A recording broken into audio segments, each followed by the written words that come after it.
Todavía no se borra. Ya empezamos. Bueno, vamos a continuar con el estudio. Hay varios temas que tenemos en la lista de los mitos y supersticiones que hay en la iglesia de estos tiempos. Son temas muy breves, no es estudio, no es profundizar, solamente es tenerlos claros. Cuando los filósofos de Grecia empezaron 300 años antes de Jesús, empezaron a dejar como estandarizadas muchas formas de las ciencias del pensamiento. Descubrieron, entre otras cosas, que había que enseñar a pensar a la gente. Y eso hasta nuestros días sigue siendo vigente. La gente en la cotidianidad, en el diario vivir, se olvida de pensar porque hay muchas cosas que ya están mecanizadas. No te pones a reflexionar con gran profundidad qué vas a hacer de desayuno. Y menos en estos tiempos de prisa. No te pones a pensar en la filosofía de los hot cakes. Y lo mismo en el tráfico y lo mismo en tu trabajo. Vas haciendo tu trabajo y vas resolviendo cosas. Pero el detenerte a pensar sobre tu vida, sobre lo que está sucediendo, sobre tu realidad, ponerte a meditar, a reflexionar, sucede cada vez menos. Pero sucede desde hace generaciones mucho menos en los niños. Entonces hoy en día hacer ese ejercicio mental desde ya varias generaciones a la gente le cuesta trabajo. Los niños en la escuela tenemos que, bueno, los que hemos sido maestros, a los niños en la escuela tenemos que obligarlos a pensar. Y si les dejamos un ejercicio o un trabajo, una lectura o algo, cuando se dan cuenta que se trata de pensar o reflexionar o analizar algo, les da hueva. Y mucha. Porque quieren nada más aprenderse un procedimiento, quizás ya con ganitas memorizarlo, anotar, copiar algo y pasar un examen. Pero cuando se trata de resolver algo, que tú tienes que plantear el problema, que tú tienes que hacer el modelo para resolver ese problema, desde un niño hasta un adulto, a la gente le empieza a dar flojera. Y se perdió la costumbre de reflexionar, de analizar las cosas cuando las vemos por primera vez y de meditarlas. Y la iglesia no es excepción de eso. Con los años, la iglesia entró en una especie de costumbrismo y entró en un proceso de que las cosas se iban dando igual mecánicamente. Eso le pasó también a los judíos y eso le pasó a los católicos y eso le pasó también a los cristianos y pasa en muchas religiones. La orden de la costumbre se vuelve regla y esa regla se vuelve tradición y la tradición se vuelve mandamiento. Entonces, si un día nos ponemos a orar cuando nos reunimos aquí y es un miércoles y oramos por las necesidades unos de otros, si lo hacemos siempre, va a llegar un momento en que el día que no lo hagamos, alguien va a levantar la mano y va a decir, oye, nos falta orar unos por otros. Pero tranquilo, no es literal, no es religión, no es mandamiento. Podemos a veces hacerlo y podemos a veces no hacerlo. Cuando el Espíritu Santo hace cosas dentro de nuestras vidas, en comunidad de iglesia, en grupos o en toda la asamblea, la iglesia grandota, y sucede una y otra vez, la gente quiere que eso sea una regla. Y entonces empezamos a creer que las cosas sean sin pensar, sin reflexión, sin analizar. El orden de la iglesia, que es lo que vamos a ver hoy, y si nos da tiempo, vamos a ver el orden de cómo son los puestos o las jerarquías o las posiciones de liderazgo y de organización en la iglesia, si es que nos da tiempo, se dieron de manera muy, muy linda y muy clara por el Espíritu Santo. Y de ese modo la gente empezó a creer que era costumbre que hubiera profecía, que hubiera lenguas o que no hubiera. La gente empezó a pensar que era regla que hubiera cantos, o pensó la gente que hubiera oración forzosamente en la iglesia. Entonces en la iglesia hoy tenemos un servicio que a grandes rasgos empieza con una bienvenida, quizás una oración, algunos cantos, a veces algunos anuncios, después hay un sermón o un mensaje y después hay más música y todo esto se da de cierta manera. Hoy en el 90 y no sé cuántos por ciento de las iglesias, la alabanza sucede como a manera de concierto. Incluso en las iglesias muy tradicionales, donde se cantan himnos y solo es con órgano, no parece concierto, pero sí es de una manera muy estandarizada. Y en la Biblia no encontramos ninguna regla para que la alabanza o el orden del servicio suceda de tal o cual manera. Entonces, les voy a leer una especie de liturgia. En griego hay una palabrita que es liturgia. Esa palabrita suena muy religiosa. Liturgia no es otra cosa que servicio. Es decir, el tipo de servicios que se ofrecían o que había en una reunión de cristianos.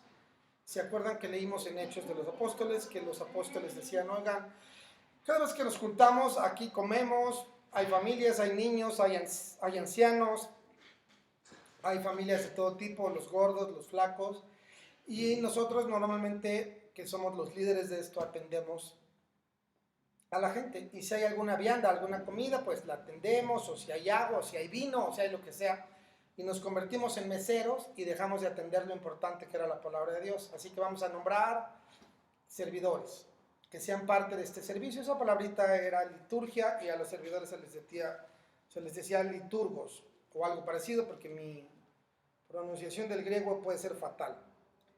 Esa palabrita de liturgia en griego sigue existiendo hoy en día y se habla de la liturgia en la iglesia católica, en las iglesias tradicionales se le sigue llamando liturgia, pero no es otra cosa que el servicio. Y los que somos un poco más convencionales, al servicio le decimos servicio al culto, porque en realidad es un servicio para la gente. Pero ya no hay chupe, ya no hay comida, porque ya se volvió como auditorio las iglesias.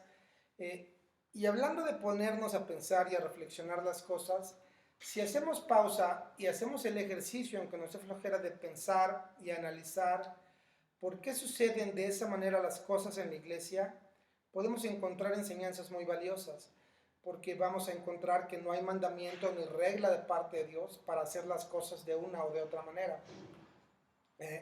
La manera en que Dios dispuso que se organizara la iglesia, el servicio, es hazle, en pocas palabras, ¿no? Hazle un poco como tú entiendas, como te funcione, haz uso de tu cultura, de tus recursos, pero tiene que haber este tipo de cosas.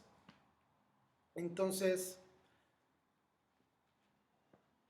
las iglesias, por la flojera de no pensar, entre otras muchas razones, la religiosidad y otra bola de cosas, el fariseísmo, empezó a hacer las cosas de una manera estándar para ya tenerlas resueltas y no pensarle mucho más.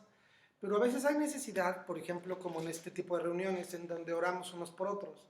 Y a veces no hay grandes novedades, ni hay un nuevo virus, ni hay novedades de buena noticia o de mala noticia, y entonces no oramos.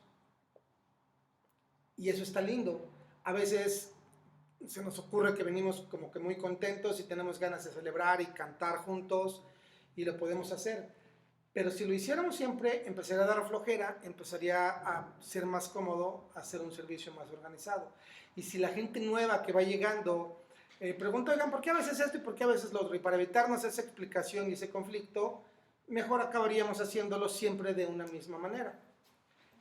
Pero no necesariamente quiere decir que eso esté bien o que esté mal. El hecho que yo les quiero decir es que hay que detenernos a reflexionar y a pensar, cuando sea necesario hacerlo, por qué hacemos las cosas que hacemos y por qué las hacemos de la manera en que las hacemos. ¿Quién dijo que en la iglesia debía haber una bienvenida, una oración, una alabanza como concierto, un grupo de música cantando canciones bonitas? Tenía que haber un grupo de gente súper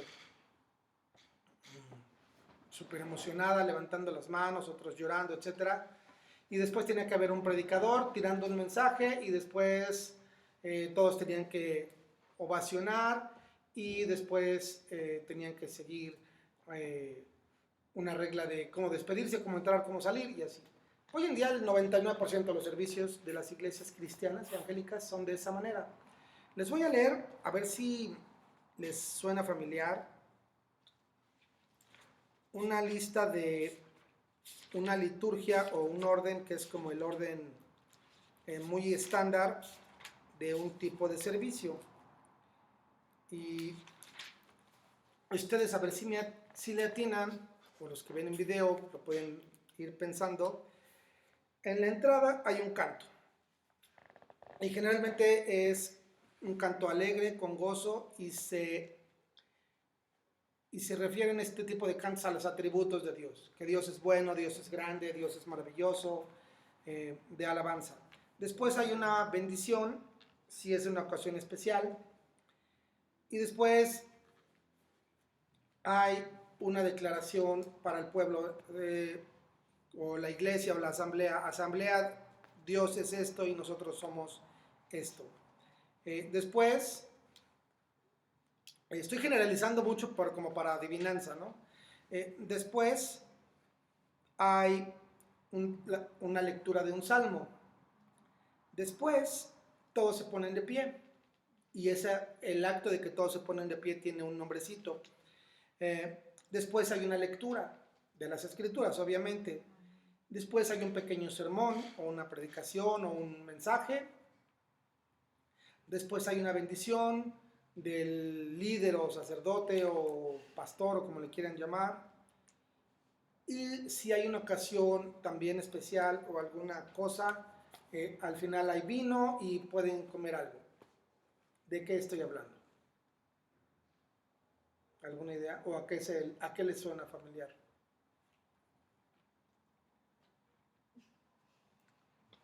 Es una misa católica, ¿no? Ajá. Parece una misa católica, no lo es. Es el típico servicio que hay en una sinagoga judía. Las sinagogas judías, que se tenga registro más o menos, son de por ahí de la época en que regresaron los cautivos de Babilonia, cuando se empezó a hacer el segundo templo. Creo que por allá del año, entre el año 600 al 300 antes de Cristo, empezó a haber como un avivamiento del pueblo judío y volvieron a las escrituras, pero como ya no había templos, se empezaron a congregar en casas e inventaron las sinagogas. Para la época de el Señor Jesús, las sinagogas ya estaban, digamos que como muy establecidas, muy de moda, y había sinagogas en todas partes. Había sinagogas en Jerusalén. Por ahí leí que en la época de Jesús había algo así como 350 sinagogas en Jerusalén solamente. Si nosotros contamos cuántas iglesias cristianas hay en Querétaro, a lo mejor hay 500 o 1000, incluso, y en algunas ciudades del norte o del sureste, en Tabasco, a lo mejor hay una iglesia en cada esquina.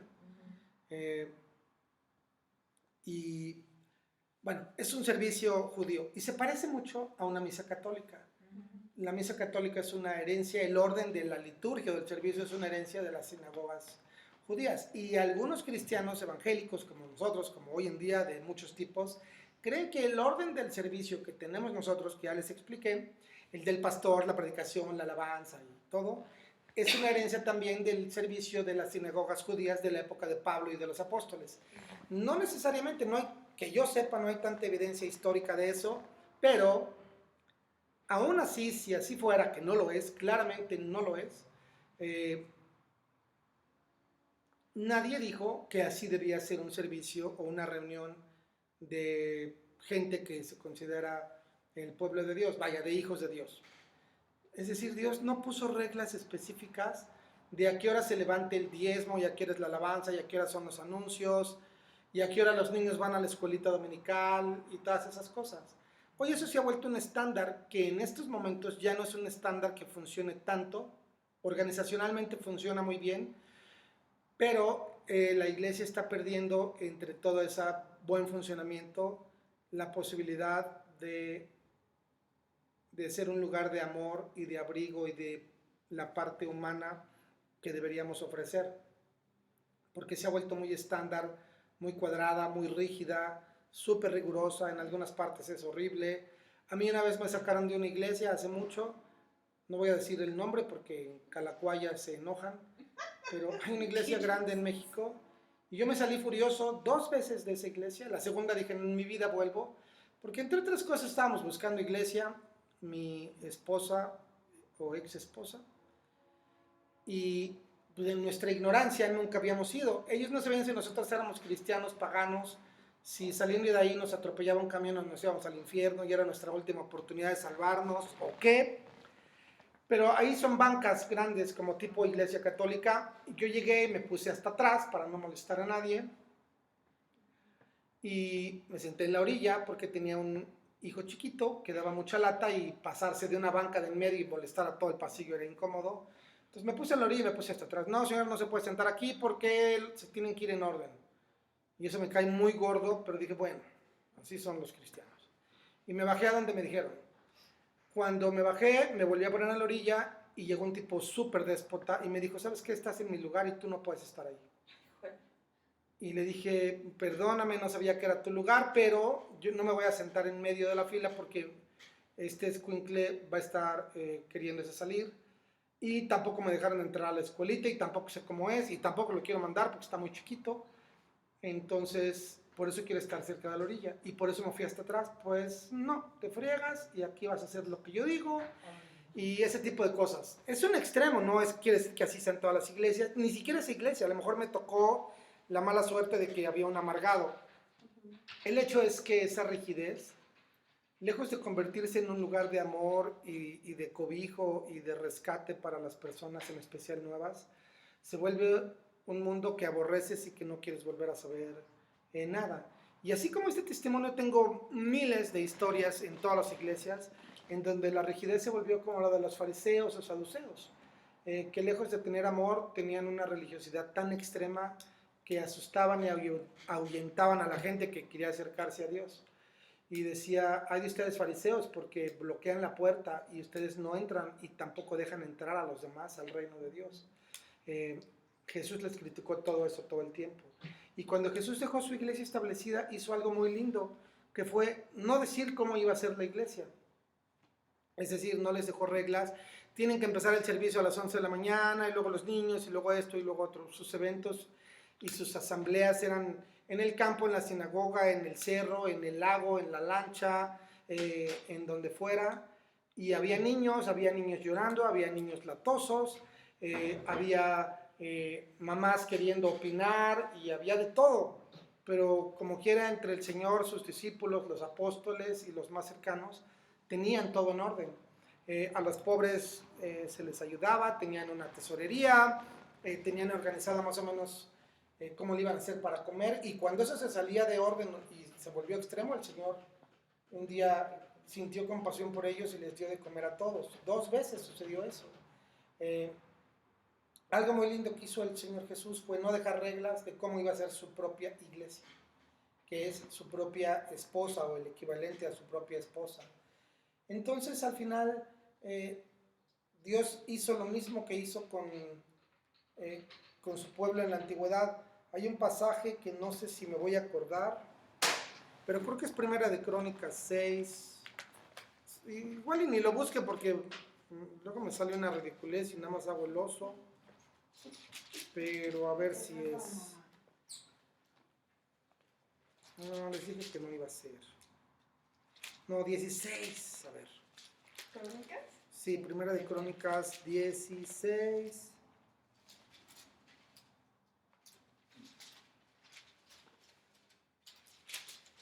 Ay, casi que estoy cerca.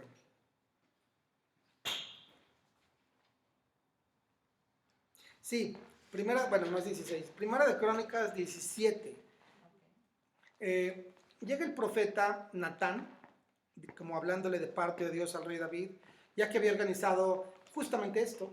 David organizó la iglesia de su tiempo, las asambleas de su tiempo, las congregaciones, las horas de alabanza, las festividades, las celebraciones, los sacrificios diarios, todo. En aquel entonces creo que se hacía 3 veces al día por la ley de Moisés. Y había creo que 3,000 cantores, o sea, el grupo de alabanza era de 3,000. y David organizó a todos, a los guardianes de las puertas, la alabanza, a todo mundo. Y entre otras cosas, cuando David ya está como que dejando todo en orden y todo listo para que lo sucedan o haya un sucesor de él, en el capítulo 17 Natán le dice: haz todo lo que está en tu corazón porque Dios está contigo. Y ese es un pasaje chiquitito, pero en pocas palabras Dios le dijo a David: o sea, ya organizaste todo, ya hiciste lo que te dio la gana con la congregación y está bien. No quiere decir que está mal, sigue haciendo conforme esté en tu corazón. Al final era su pueblo, su cultura, sus horarios, su comida, sus ropas, sus gustos musicales, todo. Y Dios tampoco le dio regla a David, le dio como cierta libertad o mucha libertad para organizar el culto. Jesús hizo lo mismo con los apóstoles y los apóstoles hicieron lo mismo con sus discípulos. Cuando la iglesia fue de judíos, era una iglesia muy judía, cristiana, pero muy judía, y seguían yendo al templo y seguían haciendo ofrendas en el templo y seguían cumpliendo un montón de cosas judías. Y cuando a la iglesia llegaron gentiles, es decir, gente no judía, se hicieron cosas no tan judías. Cuando Pablo llegó con los griegos, dijo: a los griegos me hice como griego, a los gentiles como gentil, a los paganos como pagano, a los judíos como judío. Estoy exagerando, pero más o menos. Y en otras partes dice Pablo: los prendí como por engaño, porque me hice a la manera de ustedes, para que en su corazón estuviera una puerta abierta al mensaje de salvación de Dios y del amor de Dios. Y ese es el propósito de la iglesia: sin reglas, sin religiosidad, sin cosas estrictas, sin cosas rígidas. Qué bueno que hay horarios y que está organizada. La gente suele decir algo que a mí a veces como que me patea el alma, que dicen: claro, porque Dios es un Dios de orden. Y yo les digo: bueno, dime en la Biblia dónde dice que Dios es un Dios de orden. Y dime dónde en la Biblia dice algo, o sea, es el versículo, vaya, no versículo, es la cita opuesta a lo que Jesús se la pasó diciendo: misericordia quiero y no sacrificio. Vayan primero y aprendan eso. ¿Qué le costaba a la persona que me corrió de la banca hacer una excepción a su regla estúpida y ser amoroso conmigo, con un niño, y salvar 3 almas? Si ese hubiese sido el caso. ¿Qué le costaba a la gente romper un poco las reglas para amar? Jesús les dijo: no desatan un burro en día de reposo, una vaca si se atora, hipócritas, porque le tienen compasión. ¿O quién la deja? Porque es día de reposo, no la voy a salvar, que se friegue. No es cierto. Y ese tipo de cosas siguen sucediendo en la iglesia, y hoy en día la iglesia se ha vuelto una iglesia de reglas mucho más estrictas en algunos casos que la de los fariseos y los saduceos. Y a la gente que escucha eso y que tiene una iglesia le cuesta mucho trabajo reconocerlo y aceptarlo. Entonces tampoco es que seamos totalmente Montessoris, como decía un amigo. Es padre tener un orden y cosas organizadas, pero es más importante el amor y el espíritu y la compasión y el servicio a la gente que las reglas que podamos tener nosotros. Y con el siguiente tema, el tema de por qué hay pastores, maestros, obispos, ancianos, diáconos, meseros, edecanes y todo eso, sucede lo mismo. Es un siguiente tema que me voy a gastar solo 5 minutos en decirles eso. Efesios 4:11, si quieren leerlo, porque luego digo mentiras. No mentiras, porque no son mentiras, pero luego digo cosas que no son reales. Y para el caso da casi lo mismo. Efesios 4:11 es el versículo elemental y básico para los puestos que hay en la iglesia. Cuando yo era más chico, y antes de que yo fuera más chico, estaban un poco más, eran un poco más comunes estas cosas, ahora ya no tanto. Dice: y él mismo constituyó a algunos apóstoles, a otros profetas, a otros evangelistas, a otros pastores y maestros, a fin de perfeccionar a los santos para la obra del ministerio, para edificar a la iglesia o al cuerpo de Cristo, etcétera, etcétera. Y hay otro versículo, Corintios 12 y Romanos 12 creo también, mencionan estos puestos y habla de obispos. Hay 5 ministerios básicos en la iglesia que están tomados de aquí, eso es bíblico. Hay pastores, hay maestros. Algunos creemos o algunos creen que pastor y maestro da lo mismo, porque dice pastores y maestros, y hay ahí un poco de duda o de amplitud. Pero hay apóstoles, profetas, evangelistas, pastores y maestros, 5 ministerios.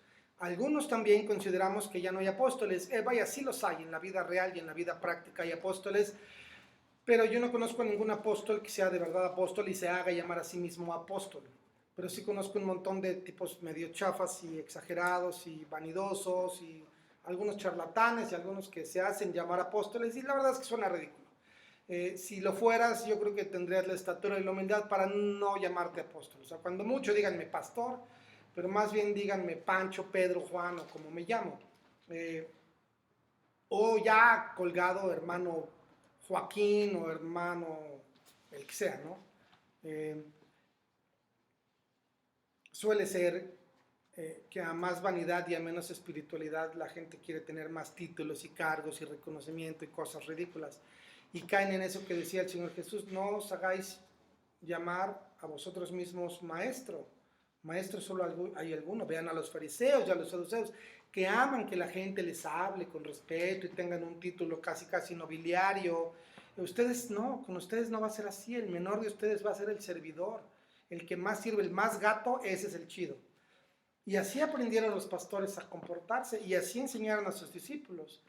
Entonces, Pedro al final, cuando en su carta menciona a Pablo, menciona al hermano Pablo o al amado Pablo, y eso ya se vio rayado Pablo. Es decir, no le dijo, recuerden al apóstol, monseñor reverendo, excelentísimo Pablo de Tarso, que está con vosotros. No, no manches. Sin embargo, hoy en día hay gente que se hace llamar así por un montón de cosas muy deshonestas. Los cargos son esos 5 en la iglesia. No hay apóstoles. En fines prácticos, bíblicamente sí los hay. Y en la realidad sí los hay. Pero para términos prácticos, no nos metemos en problemas. Pero sí hay profetas, sí hay maestros, sí hay evangelistas y sí hay pastores. Los evangelistas hoy están escaseando, extrañamente, como que pasó de moda. Ahora sí hay salmistas, ya hay ministros de alabanza muy famosos, ya hay cantantes que hacen la labor de evangelista, entonces de alguna manera lo son, puede ser, aplica. Y la Biblia menciona otros cargos, menciona por ejemplo diáconos, que eran como los meseros que pusieron los apóstoles en Jerusalén, en la primera iglesia. Pero diáconos es una palabrita griega que también significa servidor o chalán.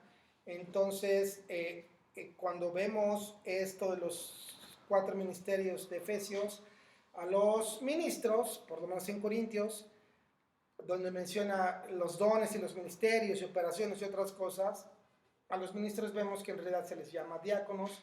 Es decir, estos 5 ministerios son como diaconías también.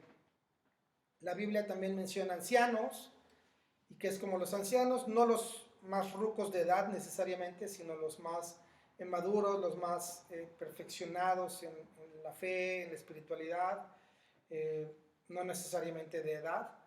Y también hay obispos. Obispo significa el que ve por encima de, o el que sobrevé, o es como un supervisor. Entonces Pablo dice en Timoteo o en Tito 3, si alguno anhela obispado, entonces, es decir, cualquier tipo de ministerio, qué bueno, y pone una serie de requisitos. Y también le dice a Timoteo, en otra parte de una epístola, Pablo a Timoteo, no descuides el don de Dios que hay en ti, que te fue dado por la imposición de las manos del presbiterio. Presbítero en latín significa anciano. Y es decir, el don de Dios que te fue dado como de pastor o de ministro, y junto con otros dones, que te fue dado por medio de la imposición de las manos de los ancianos. Es decir, en la iglesia también se les puede llamar ancianos, a un grupo de ancianos maduros, a un colegio, a un grupo de gente maduro que gobierna la iglesia, no a manera de gobierno de esta época, sino administra la iglesia y decide cosas por el bien de la iglesia, no que viva de la iglesia y se haga millonario de la iglesia. esos eran los ancianos. Dentro de ellos podía haber ministros y podía haber gente dedicada a su vida secular que no necesariamente era un ministro, es decir, un pastor, maestro, evangelista, profeta o apóstol. Y Santiago también menciona, si alguno de vosotros está enfermo, llame a los ancianos de la iglesia y que vengan y oren imponiéndoles todas las manos. El enfermo va a sanar y además le van a ser perdonados sus pecados. Perdón que me pica la nariz. Siempre dicen, ay, tienes muchos tics. Y no, de repente me dan estos rollos y me pica y discúlpenme ustedes. Queda más de tener 2 que 3. Eso son básicamente los ministerios y las formas en que la Biblia llama a los cargos de autoridad o de eminencia o de jerarquía o de funciones dentro de la iglesia. Y hasta ahí llega la iglesia. En cuanto a su administración, en cuanto a su organización de los líderes. Ninguno de ellos era especial ni tenía que vivir forzosamente de la iglesia. Escrito está, los que predican el evangelio, vivan del evangelio. Es justo y es santo y es padre, pero no necesariamente de diezmos, sino de ofrendas. Y no necesariamente todo el tiempo. Pablo tenía un oficio heredado de su familia, que era como contratista, es decir, hacía casas, pero las casas que él hacía eran temporales y eran tiendas de campaña. Cuando algunos leen en la Biblia que Pablo hacía tiendas, bueno, se imaginan que ponía unos palos y una lona y ya. Y no, era todo un oficio, era como construir una casa, por ahí va la onda. Y ese era su oficio y a eso se dedicaba para mantenerse a sí mismo. Y algunos otros hacían igual, no sangraban o no lastimaban económicamente a la iglesia. Y no las iglesias todas pedían diezmos semanales, ni mensuales, ni nada. Si había ofrendas y si eran aceptadas, y si cada iglesia, como veíamos hace poquito, conforme a su cultura, a su idiosincrasia, a sus costumbres, a su región, podía dar ofrendas semanales o diezmos o lo que quisieran, pero no era obligación, ni era mandato, ni era chaleco cada semana, ni pasaban el sombrero, la canastita, el alfolí, o el baúl, o la terminal bancaria. Había libertad y se hacía en amor y se hacía bajo la guía del Espíritu Santo y se fue volviendo, como ya les dije, tradición. Y hoy en día les pasamos la rebanadora durísimo a todas las ovejas y no está lindo. Es muy lindo y muy hermoso cuando un pastor no vive del evangelio. Y es muy lindo cuando un pastor vive del evangelio, pero no vive de una manera ostentosa, ni deshonesta, ni por ganancia, sino porque de verdad la iglesia lo quiere sostener, porque es bíblico que la iglesia sea agradecida con sus maestros y les aporte y les ofrende y les dé. Se parece, pero sí entienden la diferencia, ¿no? Sí. Entonces, básicamente después hablaremos más de diezmos, pero básicamente esas son las diferencias de lo que originalmente sucedió con lo que hoy sucede en la iglesia. Espero que ustedes puedan meditar, reflexionar y analizar muchas más diferencias pueda haber entre la iglesia original que quiso el Señor Jesús tener y la iglesia que hoy tenemos en todos lados. Hoy, para los que están viendo el video, una compañera aquí de la reunión me preguntó, oye, ¿me recomendarías esta iglesia? Y yo no dije nada, pero dicen que mi cara dijo mucho. Y creo que sigue siendo mi respuesta. No sé si yo podría recomendar una iglesia. Sí puedo recomendar algunos pastores que amo y admiro mucho. No me atrevería tal vez a recomendar sus iglesias, pero es una vez más una decisión de cada quien, de la guía del Espíritu Santo, y muchas veces las iglesias deberían, no muchas veces, lo voy a corregir, las iglesias deberían ser temporales. Alguna gente cree, tradicional y por mandamiento de hombre, que Dios me puso en esta iglesia y aquí me voy a morir o aquí me tiene Dios. Y sí, puede ser, pero no necesariamente. Dios te puede llevar a una iglesia 1 año, 2 años, 3, 4, así como puso a Pablo, como puso a Timoteo, como puso a Silas, a Bernabé, a Priscila. Aquí andaban unos de acá para acá en un intercambio de pastores gigantesco. Y era sano y era de Dios, y se separaban, se juntaban, hacían ministerio juntos, luego se peleaban, y así sucedía. Y no tiene nada malo que la gente vaya y venga hoy bajo cierto orden o bajo cierta organización, no orden, porque Dios así va poniendo las cosas. Es de Dios que la gente vaya madurando, creciendo, aprendiendo y que después crezca y esa gente, Pablo le decía, no sé si a Tito, a Timoteo, busca hermanos entre vosotros, creo que a los corintios, ya no sé, aptos entre vosotros, que estén capaces también para enseñar a otros. Es decir, no te quedes tú con el pastel y seas tú el super líder y el super chido y el pastorcitis y esto, sino enseña también a otros, a sucesores, a seguidores, que tú los eduques, los hagas crecer y que se encarguen de la iglesia o de otras iglesias nuevas.